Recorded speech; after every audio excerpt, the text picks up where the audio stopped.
Teenagers, listen to me.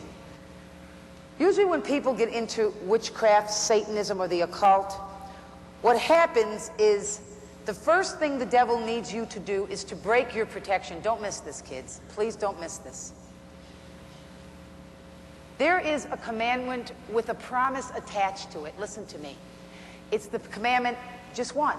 Honor thy father and thy mother, that your days may be long and all may go well with you. That means obey and honor your mother and your father. That's all God's asking out of you. Obey and honor. Two things in the whole Bible that he wants from you young people.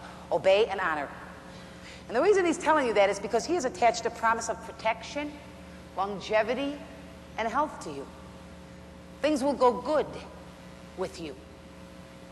So when you get involved in any shape or form, see this, any shape or form, in even dabbling a little bit, the first thing he wants you to do is he wants rebellion in your heart, because it has witchcraft. It's as powerful and as strong. They go hand in hand. See what I'm trying to say about witchcraft?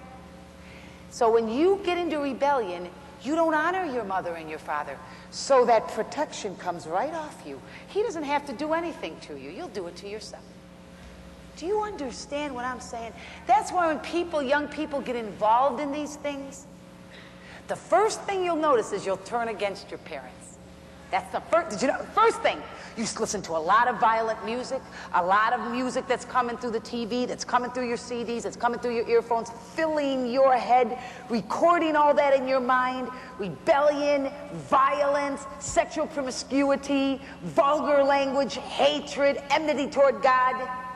When you get in that condition, he don't have to do a thing. You will destroy yourself. You will run into your own problems, and you have nothing protecting you. I have a friend named Joshua Jones. His mother has been 17 years old. His mother's been speaking over that kid since he was a little boy. She taught him the Word of God. And I'm not talking about a queeby, geeky kid. I'm talking about a really nice guy. She spoke over him, Joshua, you've obeyed your mother and your father, you've honored them, your days will be long and all go well with you. One day he was riding down the street with his aunt in a van. And the aunt did not notice that there was a gigantic truck coming in the country where no cars come. All of a sudden, on the clear blue sky, she pulls out in this oversized van. Joshua sitting without a seatbelt on. She pulls out into this lane, you know, out past the stop sign, and a massive utility truck with a real big spool on it is coming. And it slammed into Joshua's side. He died 3 times. He was crushed in the head. He got nailed at 55 miles per hour. He got hit in the head. With that thing just hit him head on, 55 miles, smashed him, threw him. He was a very strong, large kid, about 200 pounds. Threw him on top of his aunt who was driving, who went into the intersection by accident, crushed her pelvis, and was dead. If I walked, and all his mother said over his body, when he laid there all, you know, he's going to die, face the facts, he'll never talk, all she kept saying is, he's honored his mother and his father. Don't say that. He has a covenant. He honored his mother and his father. My girlfriend, best friend, Denise Jones, he will live and will not die.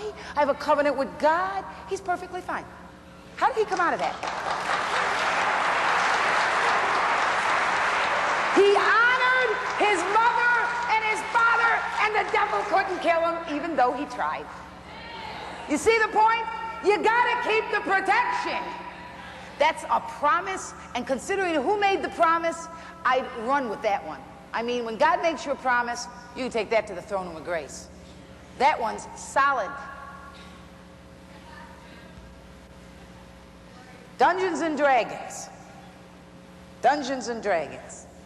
Here's a game, ladies and gentlemen, that some war enthusiast, Gary Gygax, made. He sat down one day and he put this game together. He called it Dungeons and Dragons, him and his friend. He put the game on the market. Nothing happened. Absolutely nothing. So he pulled the game off the market and he called his friend. He said, let's pick up the game more. Let's get 21-sided dice. Let's get characters. Let's get all kinds of sorcery in it and witchcraft in it. Let's hype the game. So his friend said, I'll throw in $1,000. Go ahead. So Gary and his friend built Dungeons and Dragons. They got Dragon Masters, really built the game, really got the characters where you had to literally live those characters in order to get the treasure, really move in that game. He puts it back on the shelves. It doesn't sell. Now, a mathematical genius in Michigan State University, a millionaire's son, bought the game. He just happened to be walking through the store and saw the game and thought, this is all right, I'll try it out, because it's a mind game. He took it with him home. He started playing the game. Then he took the game, he got so caught up in the game, he went down into the steam ventilation system of Michigan State University College in Michigan. Stayed there for 2 weeks, didn't eat nothing. Just stayed down there with the game, playing the game, taking on his character. Now, steam ventilation is when the steam will come real quick and it'll shoot down and shoot through these ventilation tunnels. So he had to always be on guard not to get in the way of the steam. So it was a challenge to him in his character, and it enhanced the game to him. For 2 weeks he stayed down there. He finally emerged pale, gaunt, hungry, with the game under his arm. Well, the media got their hands in it, did a big write-up in the paper. The game that year made $2 million. Today it's one of the top-selling games. You go in bookstores, it's one of the few games that has their own section to themselves. Can you imagine that? Monopoly would love it. I mean, they got the whole section, Dungeons and Dragons, books, follow-ups. It's one of the fastest-selling games. 168 deaths are attached to Dungeons and Dragons. You might say, well, you know, listen, ladies and gentlemen, 1 death attached to Dungeons and Dragons is too much for me.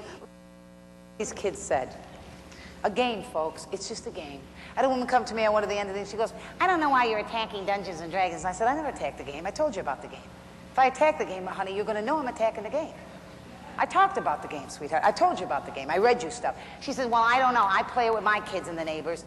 I said, that's wonderful. That's just wonderful. Daytona Beach. After being stalked, strangled, and raped, the young runaway was subject to a final abomination. Her body was burned to Satan. Tammy was eliminated as if she were a Dungeons and Dragons character.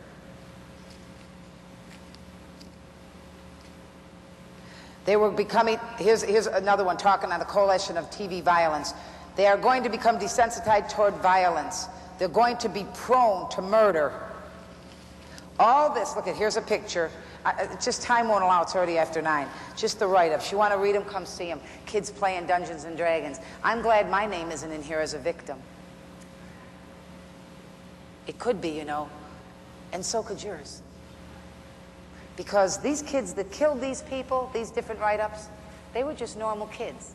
These were not kids out of detention homes. These kids were not drug addicts. These were middle-class, normal kids, just like you see here. But they went as far, involved in a role-playing game, to kill someone, to fulfill a character in the game. That's scary.